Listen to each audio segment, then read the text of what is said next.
कहानी की शुरुआत होती है भविष्य में, कई हजार साल आगे, जब दुनिया भर के देशों के बीच 60 मिनट वॉर नाम का एक खतरनाक युद्ध हुआ। इस युद्ध में इंसानों ने धरती को लगभग तबाह कर दिया था। युद्ध के बाद बचे हुए लोगों ने मिलकर नए शहर बनाए, जो टायर्स की मदद से एक जगह से दूसरी जगह जा सकते थे। लेकिन कुछ समय बाद बड़े शहरों ने छोटे शहरों और गांवों का शिकार करना शुरू कर दिया। ये बड़े शहर छोटे शहरों के लोगों को हराकर अपना गुलाम बना लेते थे। हालांकि एशिया में कुछ शहरों ने आपस में समझौता कर लिया और एक ग्रुप बनाकर अपने इलाके के चारों ओर शील्ड वॉल नाम की एक सुरक्षा दीवार खड़ी कर दी, ताकि बाकी शहर उन पर हमला न कर सके। एक दिन हम हेस्टर नाम की एक लड़की को देखते हैं। उसे पता चलता है कि लंदन शहर सेल्सकेन नाम के गांव पर हमला करने आ रहा है। हेस्टर की जिंदगी का एक ही मकसद था, लंदन के हेड हिस्टोरियन थडियम को मारना। वह गांव के लोगों में मिल गई ताकि जब लंदन उन्हें हराकर बंदी बनाए तो वह भी उनके साथ लंदन पहुंच सके। तभी अचानक अलार्म बजने लगा। सेल्सकेन गांव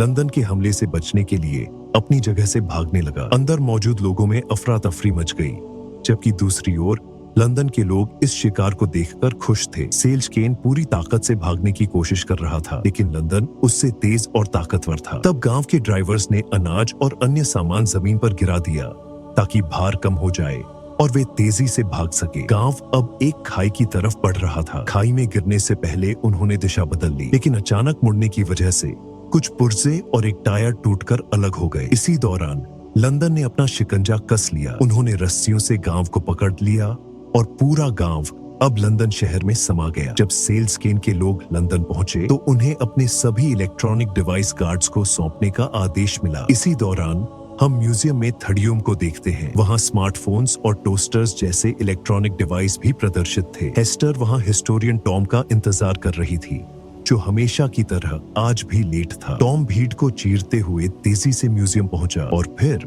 उसने 60 मिनट वॉर के बारे में जानकारी ढूंढने में कैथरीन की मदद की। उसने कैथरीन को एक मशीन दिखाई जो उसने पुराने पुर्जों को जोड़कर बनाई थी। टॉम ने उसमें एक वीडियो चलाया जिसमें मेडुसा नामक न्यूक्लियर बम के हमले से पूरे एक शहर को तबाह करते हुए दिखाया गया था। मेडुसा नाम के इस न्यूक्लियर वेपन को रोकने के लिए प्राचीन इंसानों ने क्रैश ड्राइव बनाई थी। हाल ही में टॉम ने देखा कि क्रैश ड्राइव के कुछ हिस्से गायब हो चुके हैं। जब उसने यह बात अपने बॉस को बताई तो उन्होंने इसे गंभीरता से नहीं लिया। इसी बीच टॉम ने एक खुफिया कैबिनेट का पता लगाया, कैथरीन को अंदर ले गया जहां उसने प्राचीन हथियारों के पुर्जे संभाल रखे थे। मगर वह यह नहीं जानता था कि हिस्टोरियन हर्बर्ट छुपकर यह सब देख रहा था। अब टॉम ने कहा कि वह इन सारे हथियारों को नष्ट करना चाहता है ताकि भविष्य में कोई इनका गलत इस्तेमाल करके मासूमों की जान न ले सके। फिर जैसे ही टॉम और कैथरीन वहां से बाहर निकले, हर्बर्ट ने कहा, अब से टॉम हिस्टोरियन नहीं है,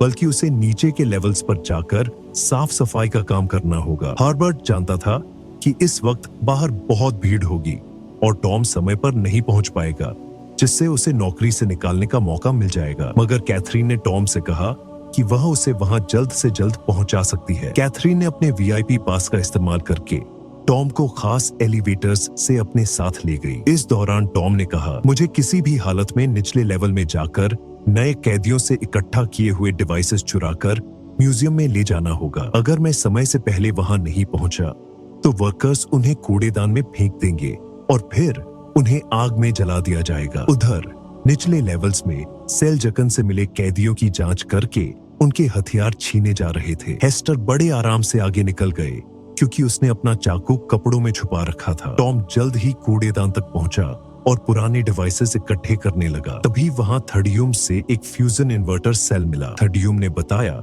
कि इंजीनियर्स ने म्यूजियम में मौजूद सभी सेल्स चुरा लिए हैं। टॉम थडियम से निपट ही रहा था कि पास में सेल्जकन के एक आदमी ने गार्ड को धक्का दे दिया, जिससे वहां कैदियों और गार्ड्स के बीच हाथापाई शुरू हो गई। थडियम की नजर उस पर पड़ी और उसने हमला कर दिया। जैसे ही थडियम ने हमला किया, हेस्टर ने एक बार फिर हमला करके उसका काम तमाम करने की कोशिश की, पर टॉम ने उसे पकड़कर उसका चाकू फेंक दिया। तब हेस्टर गुस्से में आकर टॉम को पीटने लगी। उसी पल अलार्म बज गए, यानी ऑफिसर्स वहां पहुंचने ही वाले थे। हेस्टर तुरंत वहां से भाग निकली। टॉम ने उसका पीछा किया।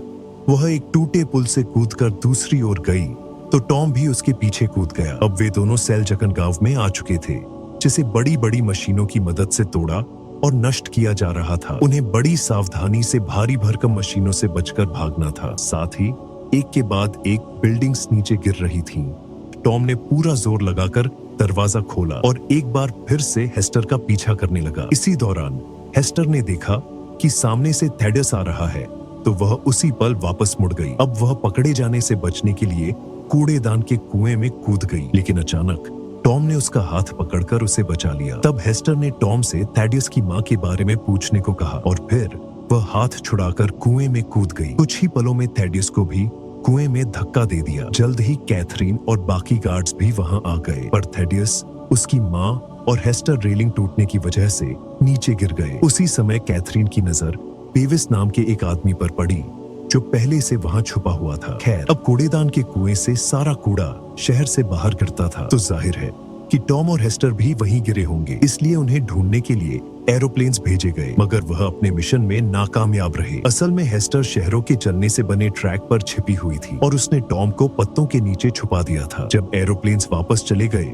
तो उसने टॉम की जेब से पैसे और चाकू चुरा लिया। उसी समय टॉम को होश आ गया और वह हेस्टर का पीछा करने लगा। हेस्टर ने गुस्से में आकर उसे चाकू से धमकाया, मगर टॉम फिर भी नहीं रुका और उसने कहा कि इस वक्त साथ मिलकर आगे बढ़ने में ही उनकी भलाई है। वहीं दूसरी ओर लंदन में मेयर क्रोम ने थेडियस को डांटा, क्योंकि वह अपने मकसद को अंजाम नहीं दे पा रहा था। अब थेडियस के पास पुराने इलेक्ट्रिक डिवाइसेस की कमी थी, जिस वजह से उसका काम पूरा होने में कई हफ्ते और लग सकते थे। तब थेडियस ने एक सेल दिया, जो उसे सेल्जकन के कैदियों से मिला था। फिर वैज्ञानिक ने उसे बताया कि समुद्र किनारे मौजूद एक जेल में एक ऐसा क्रीचर पकड़ा गया है जो आधा ज़ॉम्बी और आधा रोबोट है। वह एक खतरनाक शिकारी है जो हमेशा हेस्टर का नाम चिल्लाता रहता है। अब थेडियस ने अपने एरोप्लेन में बैठकर समुद्र की ओर प्रस्थान किया। समुद्र के ऊपर लटक रही एक जेल में श्राइक नाम का वह जानवर बंद था। असल में श्राइक को हेस्टर की तलाश इसलिए थी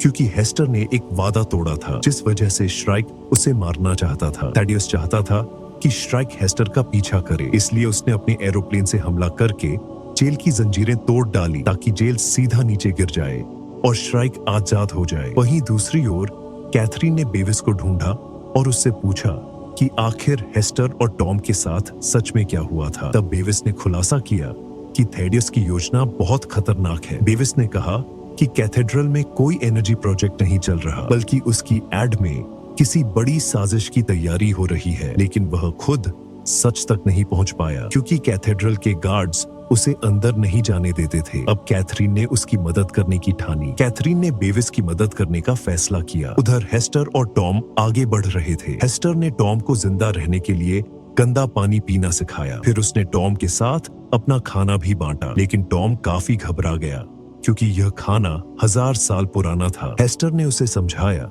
कि पुराने जमाने की टेक्नोलॉजी से बना खाना कभी खराब नहीं होता। रात को जब हेस्टर सो रही थी, उसने एक बुरा सपना देखा। सपने में वह एक खेत में तेजी से दौड़ रही थी और उसके चेहरे पर लगी गहरी चोट से खून बह रहा था। जब हेस्टर की आंख खुली तो उसने देखा कि टॉम अपने हाथ पैर हिलाकर उनकी तरफ आ रहे 2 गांवों को बुला रहा था ताकि उन्हें पनाह मिल सके, पर बदकिस्मती से वे हमलावर निकले। उन्होंने शिकंजे फेंककर दोनों को बंदी बनाने की कोशिश की। उसी पल टॉम ने हेस्टर को बचाने के लिए उसे धक्का दिया और दोनों पूरी स्पीड में भाग निकले। टॉम को ऊपर चढ़ने में परेशानी हो रही थी तो हेस्टर ने उसे ऊपर खींच लिया, पर जैसे ही टॉम ऊपर आया उसने देखा कि हेस्टर गायब हो चुकी थी। अब दोनों गांव उन पर हमला करने ही वाले थे कि टॉम पीछे खिसक गया और अचानक एक सुरंग में गिर गया। असल में हेस्टर और टॉम दोनों सुरंग में गिरकर स्कटलबग नाम के एक अंडरग्राउंड शहर में पहुंच चुके थे। कुछ ही पलों में यह शहर भी चलने लगा। पहले तो ड्राइवर और उसकी पत्नी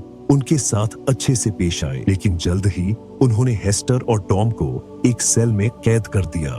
सेल में बैठकर हेस्टर ने टॉम को अपनी कहानी सुनाई। उसने बताया कि जब वह 8 साल की थी तो उसकी माँ पेंडोरा की मौत हो गई थी। उसकी माँ पेंडोरा एक आर्कियोलॉजिस्ट थी जो दुनिया भर में घूमकर इतिहास के बारे में जानकारी इकट्ठा करती थी। थेडियस अक्सर पेंडोरा से मिलने आया करता था। एक दिन पेंडोरा को जमीन में एक ऐसी चीज मिली जो बेहद खतरनाक थी। जब पेंडोरा को पता चला कि थेडियस उसका गलत इस्तेमाल करना चाहता है तो उसने वह बक्सा छीन लिया। इसी वजह से दोनों के बीच लड़ाई हुई शुरू हो गई। इस हाथापाई में थेडियस का नियंत्रण छूट गया जिससे पूरे घर में आग लग गई। तब पेंडोरा ने हेस्टर को एक नेकलेस दिया और इसे हमेशा अपने पास संभाल कर रखने को कहा। पर तभी अचानक थेडियस ने चाकू घुमा दिया। हेस्टर ने अपनी माँ को बचाने की कोशिश की, लेकिन थेडियस ने उसे घायल कर दिया। उसके चेहरे से खून बहने लगा। तब हेस्टर अपनी जान बचाकर वहां से भाग निकली। कहानी सुनने के बाद टॉम ने हेस्टर से उसका चाकू मांगा और जमीन पर मौजूद एक पेंच निकालकर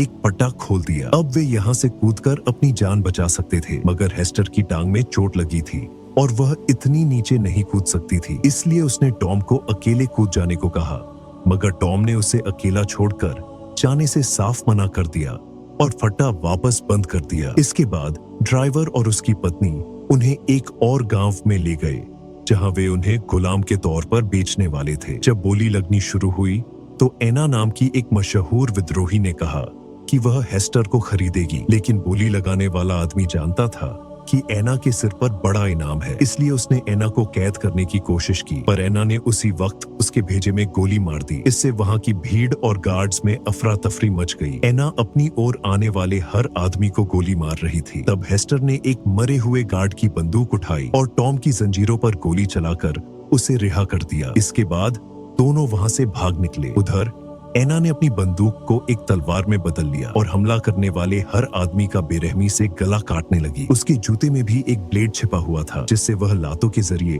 दुश्मनों को घायल कर रही थी। उधर टॉम और हेस्टर अपनी जान बचाकर भाग रहे थे, लेकिन चारों ओर छोटे छोटे चलते फिरते गांव थे। वे जैसे तैसे उनके बीच से निकलकर खुले इलाके में पहुंचे, पर वहां श्राइक ने उनका रास्ता रोक लिया। अब उनके पास कोई चारा नहीं था, इसलिए उन्होंने एक गांव के बड़े टायर पर कूदकर खुद को बचाने की कोशिश की। फिर दूसरे टायर पर कूदकर एक प्लेटफॉर्म तक जा पहुंचे, मगर श्राइक भी आसानी से उन तक आ पहुंचा। लेकिन इससे पहले कि वह हेस्टर पर हमला करता, एना अपना एयरक्राफ्ट लेकर वहां आ पहुंची और श्राइक पर गोलियां चला दी। जल्द ही हेस्टर उसके एयरक्राफ्ट पर चढ़ गई, लेकिन एना टॉम को लिए बिना ही वहां से निकल पड़ी। हेस्टर टॉम को मुसीबत में अकेला छोड़ने वाली नहीं थी। उसने टॉम की ओर एक रस्सी फेंकी। टॉम उस रस्सी के जरिए एयरक्राफ्ट की ओर चढ़ने लगा, लेकिन पीछे से श्राइक ने भी रस्सी पकड़ ली और ऊपर चढ़ने लगा। तब एना ने हेस्टर को एक ब्लेड देकर रस्सी काटने को कहा, मगर हेस्टर ने चाकू टॉम की ओर फेंक दिया। टॉम ने रस्सी काट दी और श्राइक नीचे गिर गया। थोड़ी दूर निकलने के बाद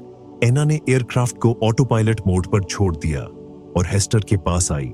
एना ने हेस्टर के जख्म ठीक किए। एना ने कहा, मैं तुम्हारी माँ पेंडोरा को जानती थी और उसकी मौत के बाद से ही तुम्हारी तलाश कर रही थी। एना को समझ नहीं आ रहा था कि हेस्टर ने इतने साल अकेले कैसे गुजारा किया। तब टॉम को एहसास हुआ कि श्राइक ने उसे पाल पोसकर बड़ा किया है। यह सुनते ही हेस्टर गुस्से से आग बबूला हो गई, क्योंकि उसका राज बाहर आ गया था। बाद में उसने अपनी कहानी बताने का फैसला किया।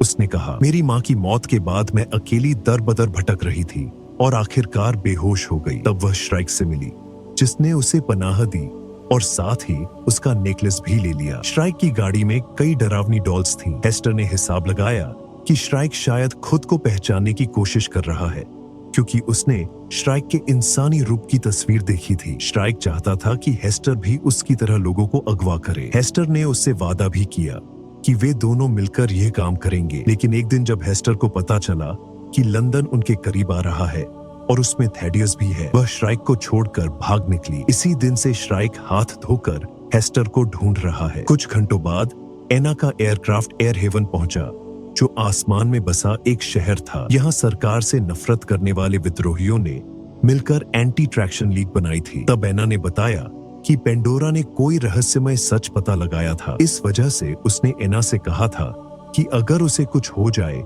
तो वह हेस्टर का ख्याल रखे, क्योंकि सिर्फ वही सच को उजागर कर सकती है। हेस्टर और एना बातें कर रहे थे कि तभी टॉम ने बताया कि थेडियस सेल्स इकट्ठा कर रहा है। उसने एक अजीबोगरीब निशान बनाया, जिसे हेस्टर देखते ही पहचान गई। टॉम ने बताया, उस रहस्यमय डिब्बे में एक बेहद ताकतवर क्वांटम एनर्जी बम है। एना ने कहा, हो न हो थेडियस कुछ बड़ा प्लान कर रहा है। थोड़ी देर बाद टॉम और एना ने एक खुफिया दीवार देखी, जिसके पीछे हजारों सीढ़ियां थीं। ये सीढ़ियां सीधा कैथेड्रल तक जाती थीं। हालांकि उन्हें चढ़ना बेहद मुश्किल था। आखिरकार कुछ समय बाद वे दोनों कैथेड्रल तक पहुंच ही गए। वहां उन्होंने देखा कि थेडियस ने चुराए गए डिवाइसेस और पेंडोरा के रहस्यमय बक्से की मदद से एक सुपर वेपन तैयार कर लिया था। उसका नाम मेडूसा था। जैसा कि कैथरीन ने टॉम की वीडियो में देखा था, मेडूसा एक खतरनाक हथियार था। उसी समय मेयर क्रोम गुस्से में कैथेड्रल में पहुंच गया। उसने देखा कि थेडियस ने हथियार की दिशा को बदल दिया था। उसकी नजर जैसे ही मेडुसा पर पड़ी, उसका गुस्सा 7वें आसमान पर पहुंच गया, क्योंकि थडियम ने उसे इतिहास से कुछ सीखने को कहा और फिर इंजीनियर्स को मेडुसा को बंद करने का हुक्म दिया, पर किसी ने उसकी बात पर ध्यान नहीं दिया। तभी अचानक थडियम वहां से चला गया। इधर कैथरीन वहीं छिपी हुई थी। उसे अपने पिता की असलियत का एहसास हुआ। जल्द ही एयर हेवन में विद्रोहियों को खबर मिली कि लंदन पूर्व दिशा की ओर बढ़ रहा है। तभी अचानक बिजली चली गई और बाहर से चिल्लाने की आवाजें आने लगीं। उसी पल श्राइक जबरदस्ती कमरे के अंदर घुस आया। विद्रोहियों ने उस पर पलटवार किया, मगर इन हमलों का उस पर कोई असर नहीं हुआ। इसके बाद उन्होंने श्राइक पर ब्लेड से हमला किया, पर वह एक के बाद एक उनके साथियों को मौत के घाट उतारता चला गया। तभी अचानक एक जबरदस्त धमाका हुआ और शहर में आग लग गई। अब वह कुछ ही समय में पूरी तरह नष्ट होने वाला था। जल्द ही सभी लोग एयरक्राफ्ट्स में बैठकर अपनी जान बचाकर भागने लगे। हेस्टर और टॉम भी स्पेसक्राफ्ट ढूंढने लगे। इधर एना और बाकी विद्रोही तलवारों और कुल्हाड़ियों से श्राइक का मुकाबला कर रहे थे, लेकिन इतनी कोशिशों के बाद भी श्राइक का कोई बाल तक नहीं उखाड़ पाए। उसी पल अचानक एना ने अपने जूते पर लगे ब्लेड से श्राइक की छाती पर जबरदस्त वार किया, जिससे उसे थोड़ी चोट तो लगी। फिर विद्रोहियों ने उसकी तरफ एक बम फेंका जो सीधा उसकी टांग पर जा लगा। बम धमाका होते ही जमीन में छेद हो गया, जिससे श्राइक नीचे जा गिरा। मगर वे यह नहीं जानते थे कि श्राइक वहीं लोहे की रॉड्स के सहारे लटका हुआ था। टॉम और हेस्टर एना के एयरक्राफ्ट तक पहुंचने ही वाले थे कि ऐन वक्त पर श्राइक उनके सामने आ खड़ा हुआ। टॉम हेस्टर को बचाने के लिए श्राइक का मुकाबला करने लगा, लेकिन श्राइक ने उसे गर्दन से उठाकर जमीन पर पटक दिया और फिर उसकी छाती पर खड़ा हो गया। उसी पल हेस्टर ने श्राइक की टांग पकड़ ली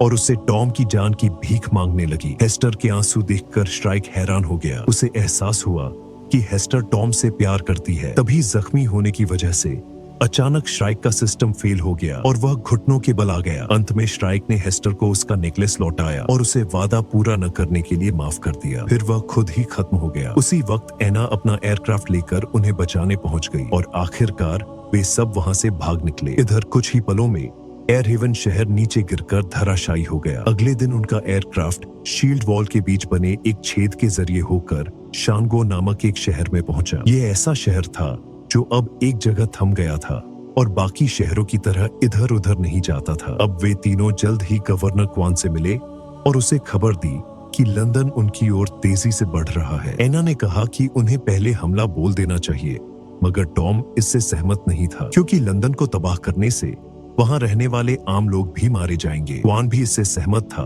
मगर अब उनके पास दूसरा कोई चारा नहीं था। अगर युद्ध हुआ तो या तो लंदन बचेगा या फिर शानगो। अब शहर में युद्ध का डंका बज चुका था और सभी लोग लंदन का सामना करने के लिए एकजुट हो गए। फिर शाम को हम देखते हैं कि लंदन शील्ड वॉल के काफी करीब आ चुका था। जल्द ही थडियम ने मेडुसा को चार्ज करने का आदेश दे दिया। इधर एना ने उनके मुकाबले के लिए कई एयरक्राफ्ट्स बाहर भेज दिए। वहीं दूसरी ओर हेस्टर को शहर में मेडुसा की कहानी से जुड़ी तस्वीर दिखाई दी तो अचानक उसे अपने नेकलेस का ख्याल आया। आखिरकार उसने अपना नेकलेस खोला तो उसमें क्रैश ड्राइव मिली। उसने तुरंत इसके बारे में टॉम को बताया। उधर मेडुसा ने पहली बार चार्ज होकर शील्ड वॉल पर अपनी एनर्जी बीम से पहला जबरदस्त वार किया। इस धमाके में सैकड़ों एयरक्राफ्ट्स, तोपें तबाह हो गईं और हजारों लोगों की जान चली गई। इसके साथ शील्ड वॉल को भी भारी नुकसान हुआ और वहां जानलेवा आग लग गई। चारों ओर से बिल्डिंग्स और मलबा गिर रहा था, जिसमें और भी लोग मारे जा रहे थे। इधर लंदन के आम लोग खूब तालियां बजा रहे थे। अब एक हमले के बाद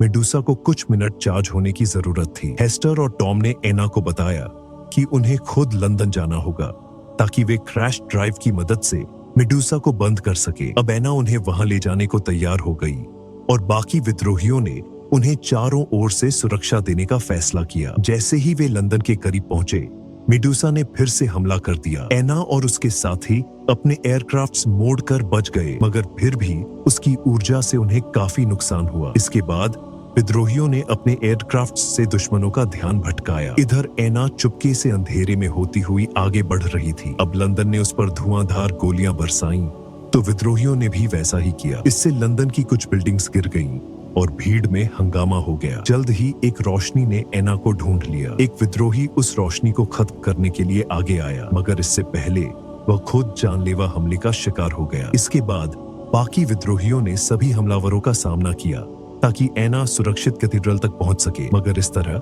वे सभी लंदन की फौज की नजर में आ गए। जल्द ही लंदन की फौज ने उन पर धावा बोल दिया और अफसोस, वे सभी अपनी जान गंवा बैठे। खैर, एना ने जैसे तैसे हेस्टर को कैथेड्रल तक पहुंचाया और सभी गार्ड्स पर गोलियां चलाकर उन्हें मार डाला। फिर उसने एयरक्राफ्ट की जिम्मेदारी टॉम को सौंपकर खुद थडियम की छत पर कूद गई। उधर थडियम मेडुसा का आखिरी हमला करने वाला था कि एना ने अंदर जाते ही उस पर गोली चला दी, मगर एक गार्ड ने अपने सीने पर गोली खाकर थडियम को बचा लिया। थडियम ने इंजीनियर्स को सावधान किया कि सिस्टम बहुत गर्म हो चुका है। यह सुनते ही सभी इंजीनियर्स डर कर भाग निकले। उधर हेस्टर भी आसानी से अंदर घुसते ही थडियम ने हमला शुरू कर दिया। पहले तो दोनों एक दूसरे को बराबर की टक्कर दे रहे थे, पर अचानक टॉम की नजर हेस्टर पर पड़ी, जो कंप्यूटर में क्रैश ड्राइव इंस्टॉल कर रही थी। थडियम ने मौका देखकर हेस्टर पर हमला करना चाहा, मगर टॉम ने उसे रोक दिया। इतने में हेस्टर ने मेडुसा को बंद कर दिया। एना ने अपने मिशन को सफल होते देख अपनी आखिरी सांस ली। अब मेडुसा सेल्फ डिस्ट्रक्शन मोड में चली गई थी, जिस वजह से सब कुछ तबाह होने वाला था। इस बीच थडियम कैथरीन के सामने खड़ा था। उसने गुस्से में कैथरीन को अपने पिता का कातिल बताया, लेकिन थडियम का टूटना तय था। उसी दौरान हम देखते हैं कि मेडुसा में पहुंचकर सभी ड्राइवर्स को मार दिया गया। अब लंदन शहर बिना किसी कंट्रोल के तेजी से आगे बढ़ रहा था। इसका शील्ड वॉल से टकराना तय था। जब कैथरीन को इसका एहसास हुआ तो वह खुद कंट्रोल रूम में पहुंची और ब्रेक लगाने की कोशिश की, लेकिन ब्रेक टूट चुके थे। उसने टॉम से बात की तो टॉम ने एक नया प्लान बनाया। वहीं दूसरी ओर हेस्टर थडियम से लड़ रही थी। अचानक हेस्टर को अपनी पुरानी धुंधली यादें दिखाई दी, मगर इसी मौके का फायदा उठाकर उसने थडियम को चाकू से घायल कर दिया। उधर प्लान के मुताबिक कैथरीन ने लंदन शहर का दरवाजा खोल दिया और टॉम ने हवा में उड़ते हुए सीधा इंजन पर वार किया, जिससे उसमें धमाका हो गया। अब इंजन में आग लगने की वजह से लंदन शहर की रफ्तार थोड़ी धीमी हो गई। हेस्टर और थडियम एयरक्राफ्ट की छत पर हाथापाई करने लगे। थडियम ने हेस्टर पर हमला किया और उसका गला दबाने लगा, लेकिन अचानक हेस्टर ने चाकू निकालकर अपने ही पिता का चेहरा काट डाला। थडियम जमीन पर गिर पड़ा और हेस्टर को टॉम ने ऐन वक्त पर अपने एयरक्राफ्ट की मदद से बचा लिया। कुछ दूर जाते ही लंदन का एयरक्राफ्ट जमीन पर क्रैश हो गया। अब शील्ड वॉल में बहुत बड़ा छेद हो चुका था। कैथरीन ने लंदन के बचे हुए लोगों को उस छेद के जरिए एशिया की ओर ले गई। वहां गवर्नर क्वान के गार्ड्स तैनात थे, मगर क्वान के आदेश पर उन्होंने अपने हथियार नीचे कर दिए। क्वान ने तहे दिल से उनका स्वागत किया और उन्हें अपने शहर में पनाह दी। उधर एना के एयरक्राफ्ट में हेस्टर और टॉम अपना मिशन पूरा होने पर बेहद खुश थे। उन्होंने एक दूसरे से अपने प्यार का इजहार किया और साथ में पूरी दुनिया घूमने का वादा भी किया। ये अब तक की हमारी सबसे लंबी कहानी है। कमेंट्स में जरूर बताना कि आपको ये कैसी लगी।